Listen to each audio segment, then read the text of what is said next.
നമസ്കാരം, മൈഫിൻ ടോക്സിലേക്ക് സ്വാഗതം. എല്ലാവർക്കും തിരുവോണാശംസകൾ. നമ്മോടൊപ്പം മൈഫിൻ ടി വിയുടെ സിഇഒയും ഫൗണ്ടറുമായ മിസ്റ്റർ സാജൻ ജോസഫാണുള്ളത്. Sir, welcome to the show. Sir ഒരു ഫൈനാൻസ് മീഡിയയുടെ സിഇഒ ആൻഡ് ഫൗണ്ടറാണ്. നമ്മൾ ഹാൻഡിൽ ചെയ്യുന്നതും ഫൈനാൻസ് സംബന്ധിച്ച കാര്യങ്ങളാണ്. അപ്പോൾ ഒരു സാധാരണക്കാരനായ വ്യക്തി എന്തിന് ഇൻവെസ്റ്റ് ചെയ്യണം? ഓക്കെ, നല്ല ഒരു ബേസിക് ആയിട്ടുള്ള ക്വസ്റ്റ്യനാണ്. നമുക്ക് ഒരൊറ്റ വാക്കിൽ അതിന് ഉത്തരം പറയാൻ പറ്റില്ല എന്തിന് ഇൻവെസ്റ്റ് ചെയ്യണം എന്നുള്ളത്. നമ്മളെല്ലാവരും ഫൈനാൻസിൻ്റെ ബേസിക് അറിയാവുന്ന മലയാളികൾ എല്ലാവരും ഇപ്പോൾ ഒത്തിരി സോഷ്യൽ മീഡിയയിൽ ഒത്തിരി ഇൻപുട്സ് കിട്ടുന്നുണ്ട്. അപ്പോൾ പല ഒരു കൃത്യമായ ഒരു ആൻസർ ആർക്കും കിട്ടുന്നുണ്ടാവില്ല.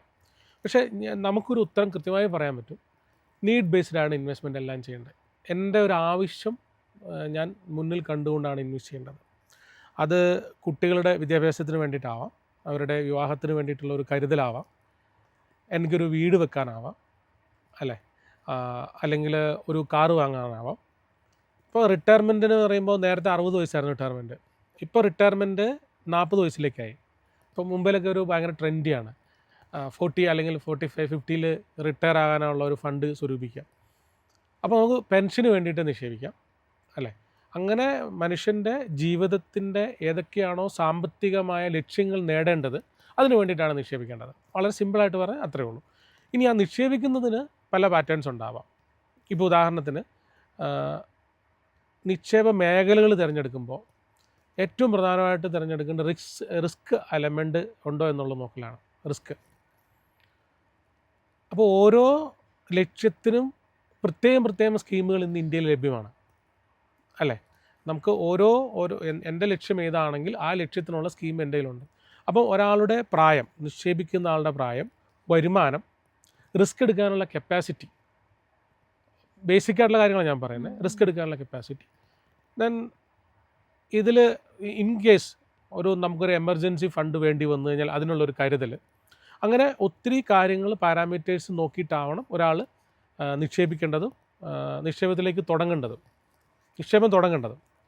അപ്പോൾ ഈ നിക്ഷേപം തുടങ്ങാൻ വേണ്ടി എന്താണ് ചെയ്യേണ്ടത് ആദ്യം? ഓക്കെ, അപ്പോൾ നമുക്ക് അതും ഒരു വലിയ വൈഡായിട്ട് പോകേണ്ട ഒരു സബ്ജക്റ്റാണ്. എന്നാലും നമുക്കൊന്ന് ഷോർട്ടാക്കി പറയാം.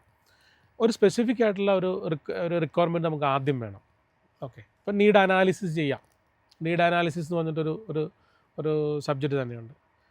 ബേസിക്കലി നമ്മൾ മനസ്സിലാക്കേണ്ടത് നിക്ഷേപം തുടങ്ങാൻ നമ്മൾ എന്താണ് നമ്മുടെ ഇപ്പം എക്സാമ്പിൾ പറഞ്ഞൊരു കുട്ടി ജനിക്കുന്നു. കുട്ടി ജനിക്കുമ്പോൾ കുട്ടിയുടെ പഠനത്തിന് വേണ്ടി നിക്ഷേപിക്കാം. പഠനം എന്ന് പറയുന്നത് നമ്മൾ ഈ 18ാമത്തെ അല്ലെങ്കിൽ 17ാമത്തെ വയസ്സിൽ ഹയർ എഡ്യൂക്കേഷന് വേണ്ടുന്നതല്ല. ഇപ്പോഴേ ഉള്ള പഠനം ഉണ്ടല്ലോ, നമ്മളൊരു 5 വയസ്സാകുന്ന സമയത്ത് കുട്ടികളെ വിദ്യാഭ്യാസത്തിന് അയക്കുന്ന സമയം തൊട്ടേ നമുക്ക് വലിയ കോസ്റ്റാണ് വേണ്ടി വരുന്നത്. അപ്പോൾ അതിന് ഇപ്പോഴേ നമുക്ക് തുടങ്ങാം. ഒരു കുട്ടി ജനിക്കുമ്പോൾ തന്നെ അവരുടെ പേരിൽ ഒരു ഡിഫറെൻ്റ് ആയിട്ടുള്ള സാധാരണ നിക്ഷേപ പദ്ധതികളോ, ബേസിക്കലി നമ്മളൊരു CBSE അല്ലെങ്കിൽ ICSE സിലബസിലാണ് പഠിപ്പിക്കുന്നുണ്ടെങ്കിൽ ഇപ്പോഴത്തെ ഒരു വിദ്യാഭ്യാസത്തിൻ്റെ ഒരു കോസ്റ്റ് ഉണ്ട്. എവറി ഇയർ 12% ഇൻക്രീസ് വരുന്ന ഒരു ഇൻഡസ്ട്രിയാണ് എഡ്യൂക്കേഷൻ ഇൻഡസ്ട്രി. ഞാൻ പറയുന്നത് ഒരു 5 വയസ്സുള്ളപ്പം മുതലേ റിട്ടേൺ കിട്ടിത്തുടങ്ങേണ്ട സ്കീമുകളിൽ കുട്ടി ജനിക്കുമ്പോൾ മുന്നേ തുടങ്ങണം. അപ്പോൾ ചോദിച്ച ചോദ്യത്തിൻ്റെ ഉത്തരം എന്ന് പറയുന്നത് ഇതാണ്. സിമ്പിളായിട്ട് പറഞ്ഞാൽ നമുക്ക് എല്ലാത്തിനും കൂടെ ഒരു ഉത്തരവല്ല. ഒരെണ്ണത്തിന് ഇപ്പം കുട്ടികളുടെ എഡ്യൂക്കേഷൻ ആണെങ്കിൽ അതിനൊരു സ്കീം, പെൻഷനാണ് ഒരു സ്കീം. ഒരു വ്യക്തി എങ്ങനെയാണ് നിക്ഷേപം തുടങ്ങേണ്ടത്? ഓക്കെ, നമ്മൾ ഒരു ആക്ഷനിലേക്ക് പോകുക എന്നുള്ളതാണ്. ആക്ഷൻ എന്ന് പറഞ്ഞാൽ നമ്മൾ ഒരു സോഷ്യൽ മീഡിയയിൽ ഒരു റീല് കാണുന്നു, അല്ലെങ്കിൽ ഒരു 30 സെക്കൻഡിൽ റീല് കണ്ട ആ റീല് മുന്നോട്ട് ഓടിച്ചുകൊണ്ടിരിക്കുക. ആ റീലിൽ പറയുന്നത് നിങ്ങളോട് പോയി ഡിമാറ്റ് അക്കൗണ്ട് എടുക്കാനാണ്, ഡിമാറ്റ് അക്കൗണ്ട് എടുക്കണം. ഇൻഷുറൻസ് എടുക്കാനാണ് പറയുന്നതെങ്കിൽ ഇൻഷുറൻസ് എടുക്കണം. നമ്മൾ എൻ്റർടൈൻമെൻറ്റ് അല്ലെങ്കിൽ ഒരു ഇൻഫർമേഷൻ കണ്ടുകൊണ്ടിരിക്കുന്നത് പോലെ നമ്മൾ കണ്ടു കഴിഞ്ഞാൽ ഒരിക്കലും ആർക്കും നിക്ഷേപം തുടങ്ങാൻ പറ്റില്ല. അപ്പം മലയാളികൾ പൊതുവെ ഇത്തരം കാര്യങ്ങൾ കണ്ടു പോകുന്ന ശീലത്തിൽ നിന്നും ഇപ്പോൾ വളരെ ആക്റ്റീവായിട്ട് ഇൻവെസ്റ്റ്മെൻറ്റിലേക്ക് പോകുന്ന ഒരു ഇതുണ്ട്. അപ്പോൾ ഇനിയും അതിലേക്ക് പോകാത്ത ആളുകളോടാണ് നമുക്ക് പറയാനുള്ളത്, ടു മേക്ക് ആക്ഷൻ. നമ്മൾ ആ ആക്ഷൻ എടുക്കുക. ഇപ്പോൾ SIPയിൽ ഇൻവെസ്റ്റ് ചെയ്യണം. നമുക്ക് ചൂസ് ചെയ്യാൻ ഒത്തിരി ഓപ്ഷൻസ് ഉണ്ട്. ഇപ്പോൾ ഏറ്റവും ഇപ്പോൾ SBIയുടെ SIP എടുക്കുകയാണെങ്കിൽ എൻ്റെ ഓർമ്മ ശരിയാണെങ്കിൽ 9 ലക്ഷം കോടിക്ക് മുകളിൽ അവർക്ക് മ്യൂച്വൽ ഫണ്ട് ഇൻവെസ്റ്റ്മെൻ്റ് ഉണ്ട്. SBIയുടെ ലാർജ് ക്യാപ് ഫണ്ടിൽ മേ ബി എനിക്ക് തോന്നുന്നു ഒരു 28,000 കോടി സംതിങ് അത്ര ഇൻവെസ്റ്റ്മെൻ്റ് ഉണ്ട്. അപ്പം അതിൽ എത്ര മലയാളികളുണ്ട്, എത്ര പേര് നമ്മളുണ്ടെന്നുള്ളതാണ്. അപ്പം ടു ആക്ഷൻ ആക്കുക. ഓക്കെ, അപ്പോൾ SBIൻ്റെ ഒരു ഓഫീസിൽ പോയിട്ട് നമുക്ക് എടുക്കാം, SBIയുടെ മ്യൂച്വൽ ഫണ്ടിൻ്റെ ഓഫീസിൽ പോയി എടുക്കാം. നമ്മൾ ഏജൻ്റ് എന്ന് പറയുന്ന കാറ്റഗറി അല്ലെങ്കിൽ ഏജൻ്റ് എന്ന് പറയുന്ന ഒരു പ്രൊഫഷണൽ ജോലി ചെയ്യുന്ന ആൾക്കാരെ നമ്മൾ മാറ്റി നിർത്തുന്നു. അവർ നമ്മളെന്തോ ചേർപ്പിക്കാൻ നിർബന്ധിച്ച് അടപ്പിക്കാൻ വരുന്നൊരു സ്റ്റേജിലാണ് കാണുന്നത്. നമുക്ക് അവരെ വിളിച്ചിട്ട് കൊടുക്കാം.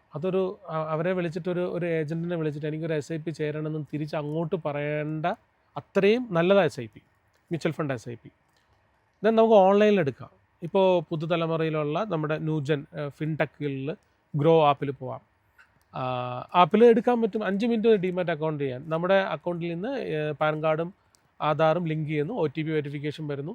ദെൻ നമ്മൾ ഓട്ടോമാറ്റിക്കലി നമ്മുടെ അക്കൗണ്ടിൽ നിന്ന് എവരി മന്ത് ഡെബിറ്റ് ചെയ്ത് പോകുന്നു. ധൻ ആപ്പുണ്ട്, പുതിയ ധൻ എന്ന് പറഞ്ഞിട്ടുണ്ട്. ഏത് വേണമെങ്കിലും നമുക്ക് ചൂസ് ചെയ്യാം. പക്ഷേ നമുക്ക് സിമ്പിൾ പ്രോസസ്സാണ്. ഇപ്പോൾ നമ്മൾ ഒരു ക്വസ്റ്റ്യൻ വേണമെങ്കിൽ നമുക്ക് ചോദിക്കാം, എങ്ങനെ തുടങ്ങാമെന്നുള്ളത് ചോദിക്കാം. പക്ഷേ എങ്ങനെ തുടങ്ങാമെന്നുള്ളത് അറിയത്തില്ലാത്തതായിട്ടുള്ള ആളുകൾ വളരെ കുറവാണെന്ന് ഞാൻ വിശ്വസിക്കുന്നത്. അല്ല, നമ്മുടെ ഈ കഴിഞ്ഞ പ്രോഗ്രാം 10 ലക്ഷം ആളുകൾ കണ്ടിട്ടുണ്ടായിരുന്നല്ലോ. അപ്പോൾ അവരിൽ കൂടുതൽ ആൾക്കാരും ചോദിച്ചൊരു ചോദ്യമാണ്, ഇത് എങ്ങനെ തുടങ്ങണം. അപ്പോൾ അത് പലർക്കും അതിനെക്കുറിച്ച് അറിയില്ല, ഇപ്പോഴും അറിയത്തില്ലാത്തവരുണ്ട്. ഓക്കെ, നമ്മൾ ശരിക്കും നമുക്ക് അത് അങ്ങനെ ഞാൻ കുറച്ചൊക്കെ കണ്ടിരുന്നു. കുറച്ച് നെഗറ്റീവ് ക്വസ്റ്റ്യൻസ് ഉണ്ടായിരുന്നു, കുറച്ച് പോസിറ്റീവ് ക്വസ്റ്റ്യൻസ് ഉണ്ടായിരുന്നു. ഇൻഫർമേഷൻസ് അവർ ചാറ്റിലിട്ട് കണ്ടിട്ടുണ്ട്. ഞാൻ പറഞ്ഞില്ലേ, നമുക്ക് നേരിട്ട് പോയി എടുക്കാം. ആരാണോ ബെസ്റ്റ് പ്രൊവൈഡ് ചെയ്യുന്ന ആൾക്കാർ പോയി നേരിട്ടെടുക്കാം. ഏജൻറ്റിനെ പ്രൊഫഷണലായിട്ടുള്ള ഏജൻറ്റിനെ വിളിച്ചിട്ട് പറയാം. ഓൺലൈനിൽ എടുക്കാം എന്ന് പറഞ്ഞാൽ ഞാൻ പറഞ്ഞല്ലോ, നമുക്ക് മൊബൈലിൽ ആപ്ലിക്കേഷൻ ഡൗൺലോഡ് ചെയ്യാം.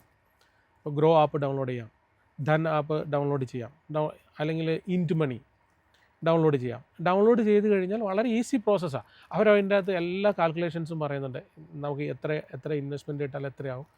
ഇനി നമുക്ക് ഡിസ്കൗണ്ട് ബ്രോക്കേഴ്സിനോ അല്ലെങ്കിൽ അങ്ങനെ ആളുകളോട് താല്പര്യമില്ലെന്നുണ്ടെങ്കിൽ നമുക്ക് ട്രഡീഷണൽ ആയിട്ടുള്ള മോത്തിലാൽ പോലെയുള്ള വലിയ ഫണ്ട്, അവരുടെ റിസർച്ച് റിപ്പോർട്ടൊക്കെ എക്സ്ട്രാ ഭയങ്കരമായിട്ടുള്ള നല്ല ബ്രില്യൻ റിപ്പോർട്ട്സാണ്. നമുക്ക് അതൊക്കെ കിട്ടും. അങ്ങനെ പോയി കഴിഞ്ഞാൽ, പക്ഷേ ഞാൻ അതാണ് പറയുന്നത്, നമുക്ക് ഒരു ആക്ഷൻ ഉണ്ടാകുക എന്നുള്ളതാണ്. ഒറ്റ വാക്കിൽ ഇങ്ങനെ ഉത്തരം പറഞ്ഞാൽ, നമ്മൾ ഇന്ന് വിചാരിച്ചാൽ ഇപ്പോൾ മൊബൈലിൽ ഇരുന്നുകൊണ്ട് 5 മിനിറ്റിനുള്ളിൽ ഡിമാറ്റ് അക്കൗണ്ട് ഓപ്പൺ ചെയ്യാം. അതിന് വേണ്ടുന്ന മൊബൈൽ ആപ്പ് ഡൗൺലോഡ് ചെയ്യുക. ഇപ്പം ഞാനീ പറഞ്ഞ ആപ്പുകളൊക്കെ അതിന് ഡൗൺലോഡ് ചെയ്യാം. Pan card verification, Aadhaar link ചെയ്യാം. ദെൻ നമ്മുടെ അക്കൗണ്ടിൽ നിന്ന് അതിലേക്ക് ഇത് ചെയ്യാം. OTP വെരിഫിക്കേഷൻ വരുന്നു, സ്റ്റാർട്ട് ചെയ്യുന്നു. എവരി മന്ത് നമുക്ക് എപ്പോഴാണോ ഉള്ളത് അപ്പോൾ തന്നെ സ്റ്റാർട്ട് ചെയ്യാം. പക്ഷേ എനിക്കതിനകത്ത് വ്യത്യസ്തമായ അഭിപ്രായമാണുള്ളത്. നോർമലി ആളുകൾ പറയും ഏജൻറ്റ് കമ്മീഷൻ ഒഴിവാക്കിയിട്ട് ഓൺലൈനിൽ എടുക്കണമെന്ന് പറയും. എങ്ങനെ എടുക്കാമെന്ന് പറഞ്ഞുകൊണ്ട് ഞാൻ പറയുന്നത് കേട്ടോ. മൊത്തം നമ്മൾ നിക്ഷേപത്തിൻ്റെ അകത്ത് നമ്മൾ നോക്കുന്ന സമയത്ത് മൊത്തം ചാർജും കമ്മീഷനൊക്കെ ആയിട്ട് ചിലപ്പോൾ ചെറിയ വ്യത്യാസങ്ങളുണ്ടാവും ഓൺലൈൻ എടുക്കുന്നതുമായിട്ട്.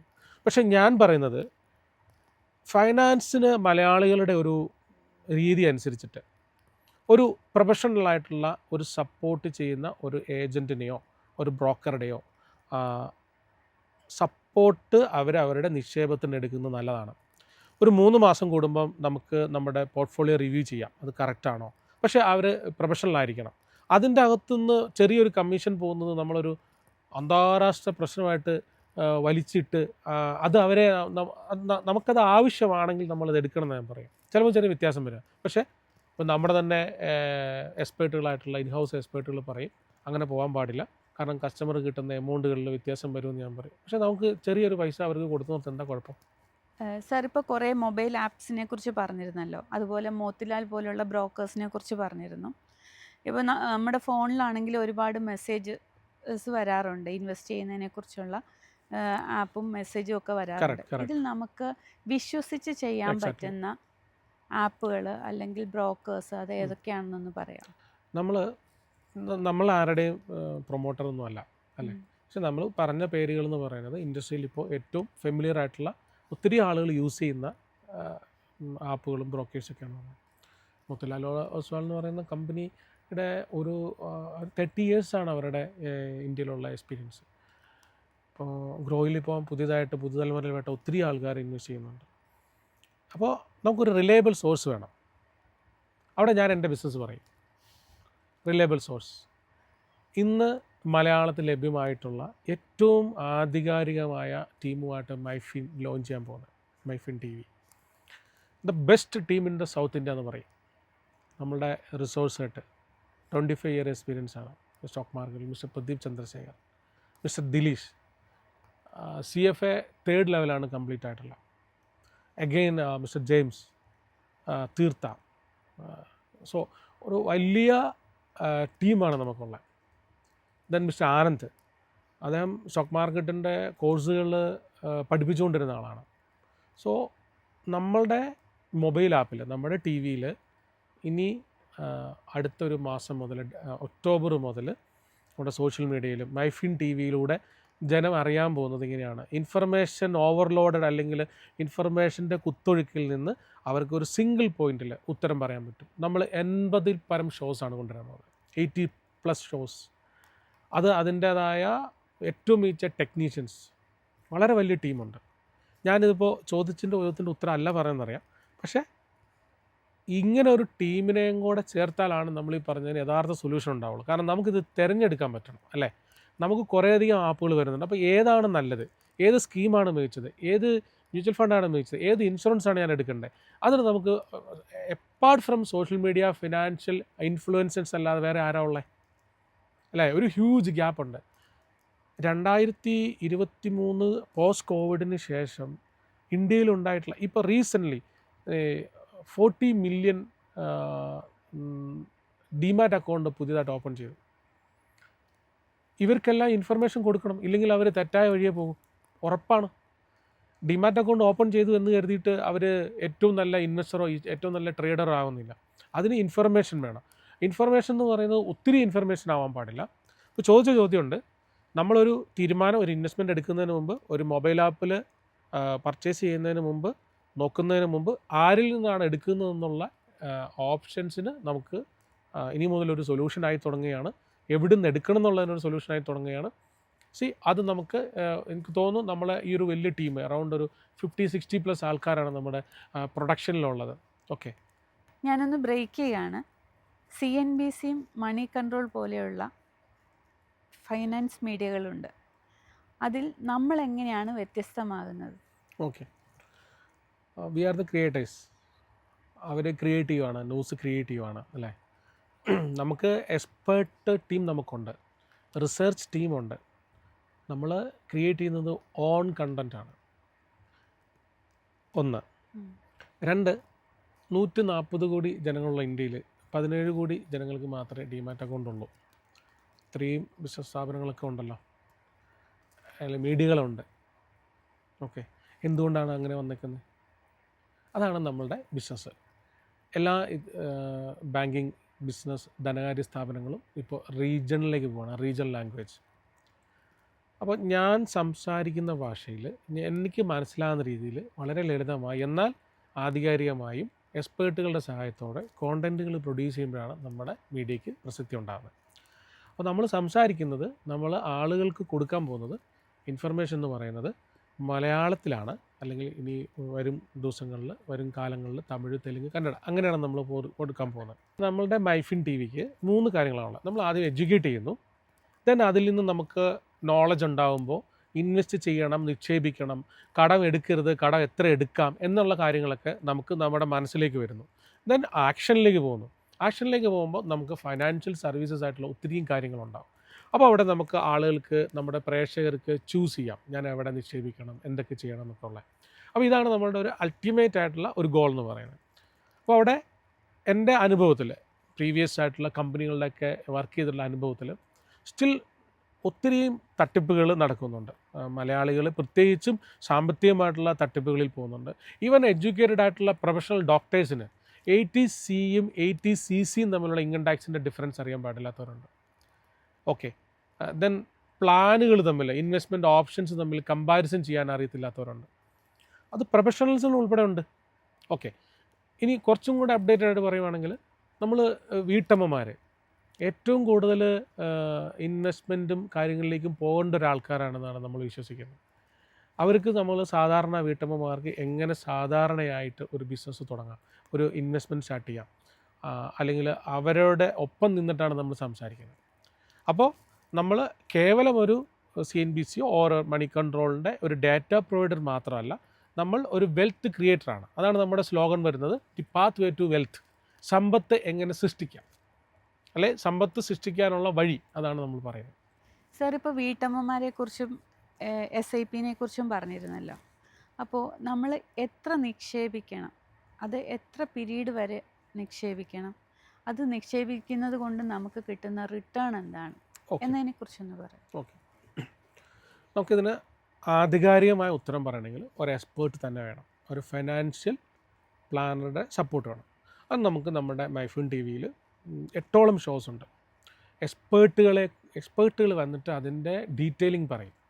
ഓക്കെ, അപ്പോൾ നമുക്ക് അതിൽ നിന്ന് പ്രേക്ഷകന് മനസ്സിലാക്കാൻ പറ്റും എനിക്ക് ഇന്നതാണ് എൻ്റെ ആവശ്യം, അതിന് ഇത്ര രൂപ നിക്ഷേപിച്ചാൽ ഇന്ന് കിട്ടുമെന്ന് പറയും. പക്ഷെ ഞാൻ ഒരു ജനറൽ ഉത്തരം പറയാം.